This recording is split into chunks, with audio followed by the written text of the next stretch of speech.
Последни вести денеска, добро вечер. Бугарски европратеник се обидува да вметне амандман со кој што македонскиот идентитет ќе го дефинира како сегашен, вели премиерот Мицкоски во врска со извештајот за напредокот на Македонија во Европскиот парламент. Дебатата по извештајот кој што го подготви известувачот Томас Вајц е закажана в среда и во него има неколку референци за признавање на македонскиот јазик и идентитет. Во пресред на дебатата во Страсбур, бугарскиот парламент едногласно усвои резолуција поднесена од партијата Има таков народ и во неа се наведува дека Бугарија стои на европскиот консензус од 2022 и се повикуваат македонските власти да ги спроведуваат заклучоците на Европскиот совет, преговарачката рамка и протоколите. Според Мицкоски, бугарските пратеници со овој потек сакале да предизвикаат остра реторика во Скопје. На извештајот на Вајц, инаку, поднесени се вкупно 313 амандмани, најголем дел од грчки и од бугарски европратеници. Она што повеќе мене ме загрижува е обидот на еден европратеник кој што доаѓа од владеачката ГЕРБ да вметне амандман во кој што македонскиот идентитет ќе го дефинира како презент на англиски или сегашен. Со што јасно ја вади на површина политиката на живковизмот, која што за жал е се уште жива кај политичарите во Софија. И јас ги повикувам политичарите во Брисел внимателно да слушаат какви пораки ќе доаѓаат од нивните колеги европратеници и какви пораки ќе доаѓаат од официјална Софија во 21. век. И дали тоа има некаква врска со европските вредности. Јавното обвинителство најавува дека ќе ги идентификува парцелите и ќе ги испита наводите кои што градоначалничката на Скопје Даниела Арсовска ги достави до нив. Арсовска и денеска преку социјалните мрежи истакна дека има закани по животот, а премиерот Мицкоски повика таа да пријави во МВР и полицијата соодветно да пристапи. Деталите од Дејан Трајковски. Јавното обвинителство најавува дека ќе ги идентификува парцелите кои градоначалничката на Скопје Даниела Арсовска на вчерашното сослушување им ги посочила како незаконски легализирани дивоградби во општина Чаир. Оттаму за Канал 5 вела дека Арсовска утре ќе достави дополнителна документација. Во меѓувреме градоначалничката денеска објави уште едно видео од булевар Словенија, каде тврди дека фатила лица кои диво се приклучуваат на атмосферската канализација, односно според неа сечени се профили од улицата, подземна инфраструктура меѓу кои високонапонски кабли, а за тоа, како што кажа, немале никаква дозвола од град Скопје. Воедно посочи дека на самото место добили и закани и биле снимани од лица со возила Мерцедес, чии регистарски таблички јавно ги сподели, како и фирмата која диво го прави приклучокот. Кажа дека е пријавено во полиција. Дечка, атмосферска, ама треба дозвола за тоа. Затоа после луѓето нема да имаат вода, нема струја да имаат. Бе супер, ама баш ми е гајле кој што прави, ти немаш дозвола. Кој сака нека биде. Тука се врзува, ама треба да ги врза водовата канализација. Или треба да ги врза општината со нивна работна дозвола. Не можеш ти да ги врзуваш. Како ти тука си дојде и се копаш? Што е ова бе? Вие ми се закануваат с фамилија, ќе ми убиваат, нигде ве нема бе луѓе. Ало, кај сте? Ајде, дојдете, ајде. Од МВР за Канал 5 велат дека биле на местото на настанот и преземаат мерки за пронаоѓање на лицата. Премиерот Мицкоски пак прашан за заканите кои Арсовска тврди дека ги добила, побаре истите да ги пријави во полиција. Во врска со наводите и документацијата за дивоградбите пак го повика обвинителството да постапува. Воедно се надоврзи и на ставот на првиот вице-премиер Меджити, велејќи дека верува дека Арсовска се користи како инструмент за дестабилизација од страна на ДУИ, најавувајќи дополнителни информации за јавноста. Предлагам да го оставиме јавното обвинителство да сработи и се разбира доколку има такви докази да се постапува по истото и тука нема дилема, ние не можеме да санкционираме или не санкционираме едни или други. Законот мора да важи за сите. Наистина жалам ако се случува тоа да градоначалничката добива закани по живот и ја охрабрувам веднаш да појде во Министерството за внатрешни работи и да ги пријави истите, а Министерството за внатрешни работи да испита кој е заканувачот.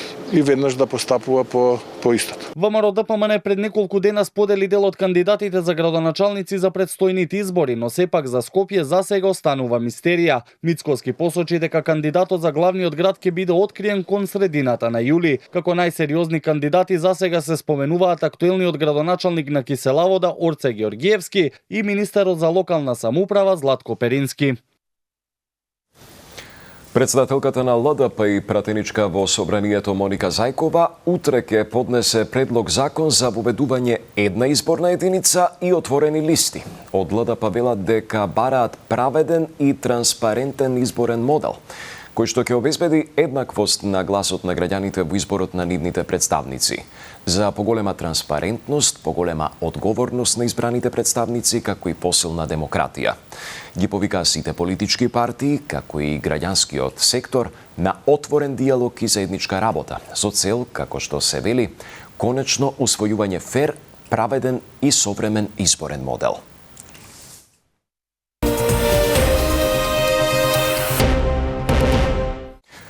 Неказнивоста во здравството е заради присутниот страв од гонење лекари, вели директорот на Фондот за здравствено осигурување Сашо Клековски. Во интервју за Радио Слободна Европа тој каже и дека успехот на обвинението за онкологија е важен за целото здравство.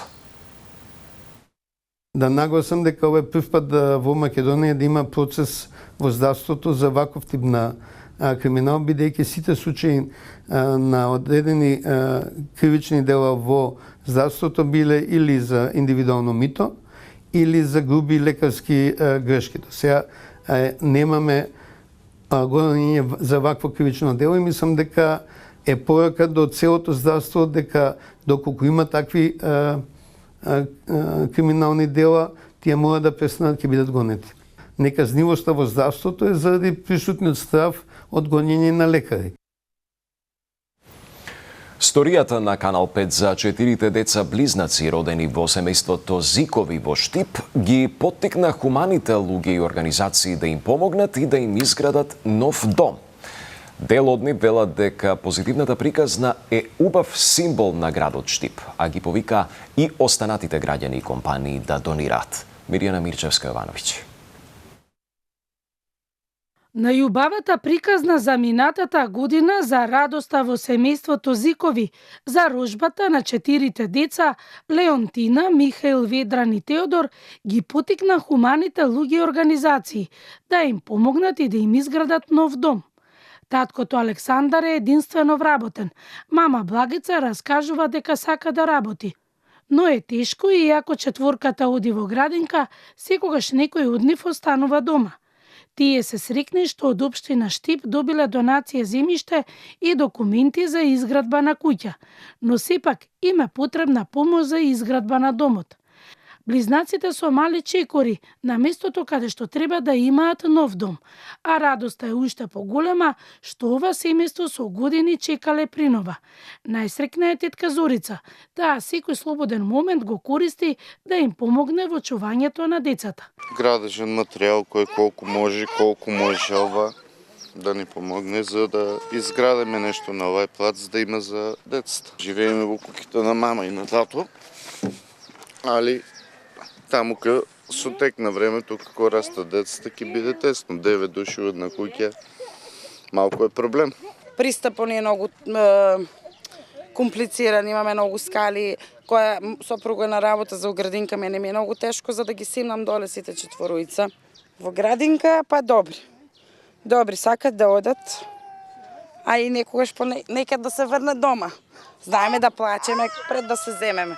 Хуманиот потек за изградба на овој дом го почнал Александар Георгиевски, хуманитарец од организацијата Подај рака спаси живот и пожарникар од Штип.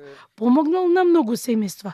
Тој раскажува дека ова е позитивна приказна и убав символ на градот Штип и дека се надева дека граѓаните и фирмите ќе бидат хумани. Кога одекна четворката од Штип, многу народ масивно се дигна, најавува и се што на луѓето, и државата, институциите, и политичарите, но како што видов помина година и пол дена, одветеното слабо беше реализирано.